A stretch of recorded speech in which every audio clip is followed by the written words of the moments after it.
Hello everyone, my name is Alan from Al's Basketball Training. Today I am going to show you a U12 Girls Basketball offense.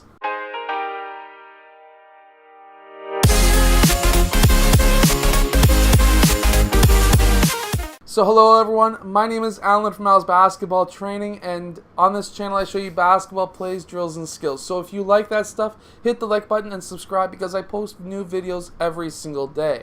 And I've been doing this for like years, so subscribe. Anyways, so the other day I was contacted and I was asked, well, what offense should I use for a U12 basketball girls team? So this is my response. So there's the comment.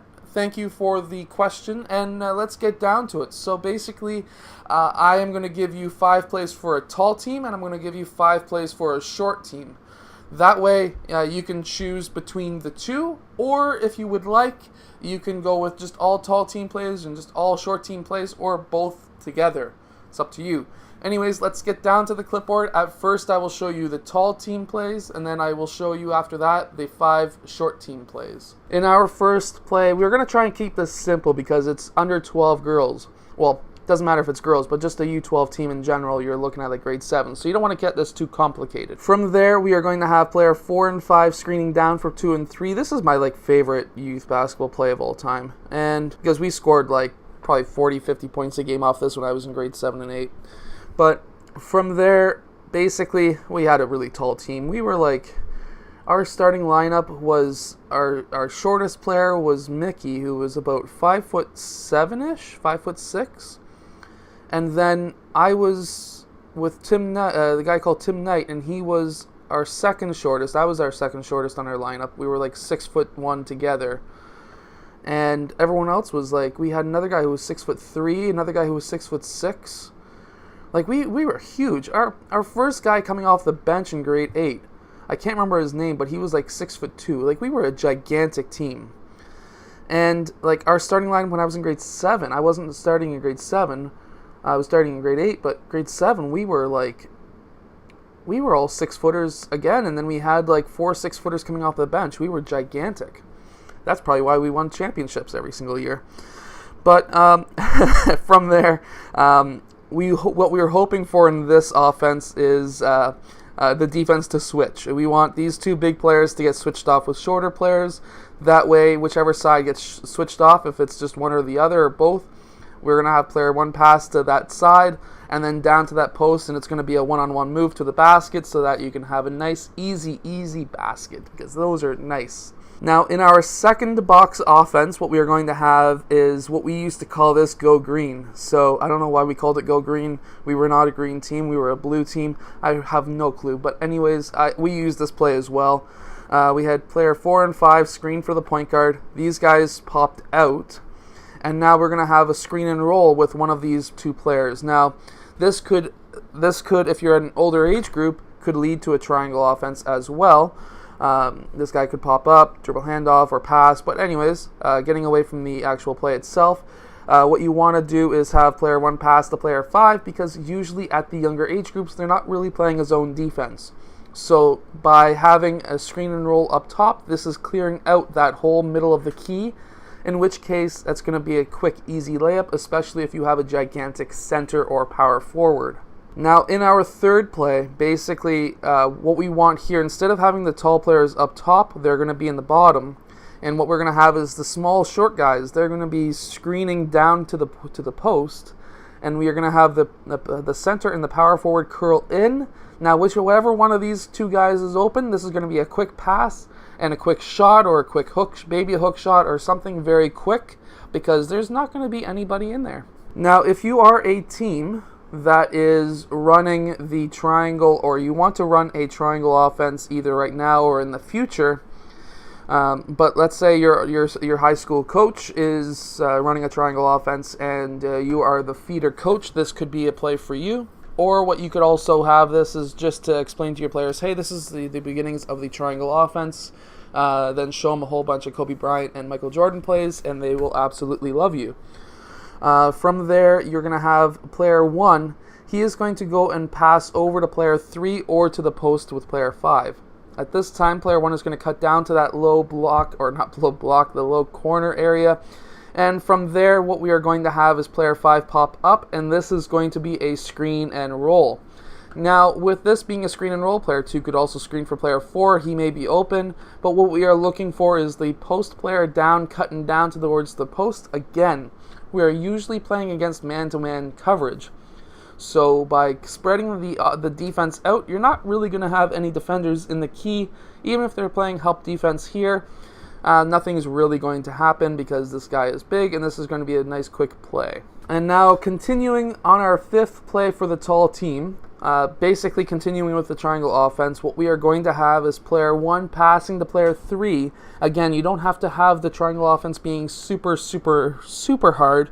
This is just really simple. At least running it at younger age groups, they're generally understanding of how to run this. Pass to the wing, cut down to that low block, or the low corner. I keep on saying block. And then from there, what we are going to have is either player 4 running up to that free throw or the key extended, or he could screen for player 2 to do the same thing.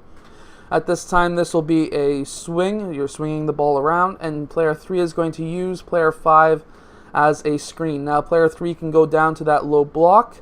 You could also set up your tallest player to be in that spot too, and we are going to have player 4 pass into player 3 for that layup. Again, triangle start, but swung out of the triangle. Again, the triangle you can run as a motion offense again, but this is again just teaching the triangle offense while still using basketball plays, which is absolutely fantastic. Now going over to the shorter basketball team, basically we're going to start with the 5-out. 5-out is a very simple play that you can run, and this is essentially 2 plays in one. Basically, you can either have a pass and screen 4, and this will be a screen and roll towards the basket, and because there's a spot open, player 5 on that side has to cover it. Player 1 will then pop back out. Now, if you're screening away, again, same thing, pass, screen away, fill, roll, just like that. Now, if the ball is in the corner for pass and screen 4,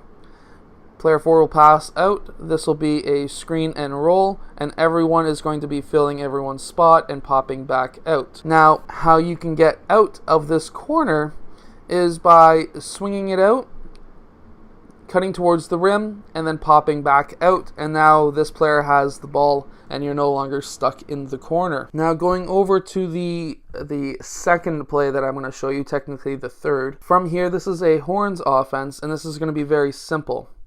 So player 4 is going to pop out, and player 1 is going to pass player 4 the ball. Player 5 is going to set a screen for player 1, and 1 is going to cut towards the rim. Now, player 4 could shoot the ball. He could also pass to player 5 when he pops back out, or player 4 could pass to player 1 for the layup, or player 1 could kick out for shots from outside. Or these players could also be cutting baseline, and he could pass to them as well. This one is more for teaching your players how to move along the court when there's other players still running a play. So as I was saying, these wing players, they could be either moving up a little bit, moving in a little bit, or cutting baseline. Going back to the 5-out now, the 5-out offense, this is our third, technically fourth basketball play. We're going to have player 4 and 5 screen down for player 2 and 3. Now they could pop up, or what could happen as well is they could roll towards the basket. If that happens, the screener has to pop up to the 3-point line, and now you have a player open here, here, and here for 2 possible shots or a roll towards the basket, depending on if there's nobody in that key. Now going on to our fourth, technically fifth basketball play, we're going to show you the same play as I showed you number 1 against the tall or with the tall team, basically just screening down. These players will pop up for either 3-point shots, mid-range shots, or hit it down to these players as well, depending on who is down there. Now, what you're hoping for here is these players up top to have bigger players on them if they switch. That way they can drive towards the basket. Now, going on to our fifth and final, technically sixth basketball play for the shorter basketball teams. Basically, what we are going to have is player 4 and 5 screening out to the wings, and these players will be cutting in towards the basket. Now, these big players will be popping out to the 3-point line, where now these guys could have been open for the pass, or player 1 could pass to these bigger players out here, hoping that there are still short players guarding the shorter players down low where they could pass and post up, because everyone should learn every position on the court anyways, in my opinion. And from there, essentially, they are able to learn the post, because I was always tall and I ended up being technically the shortest guy on the team. I'm 6'2", but there were other players who were shorter than me who are now like 6'7". So yeah, that happens. And that is my top 5 basketball plays for a U12 Girls Basketball team. Basically, top 5 for tall, top 5 for short. Again, you can use them and use both sides. You could use all of them together. You could use just tall. You could use just short. But anyways, I hope you have enjoyed today's basketball plays. If you have, hit the like button and subscribe. And I will see you guys tomorrow, because I post new videos every single day. Have a great, fantastic day. Hello everyone, just a quick 5-second ad. Basically, there's a new thing called a community tab on YouTube. If you go to my channel and you click on the community tab, I put a whole bunch of different polls and stuff, and you can comment. I ask a whole bunch of just silly, random questions. Maybe not silly, but interesting questions. Hello, so if you have liked this video, click over here to subscribe, or maybe over here, depending on which side I put it on. I don't know yet. Anyways, also the opposite direction, or the opposite side, is another video you may like. So I hope to see you again in one of those next videos. Yeah.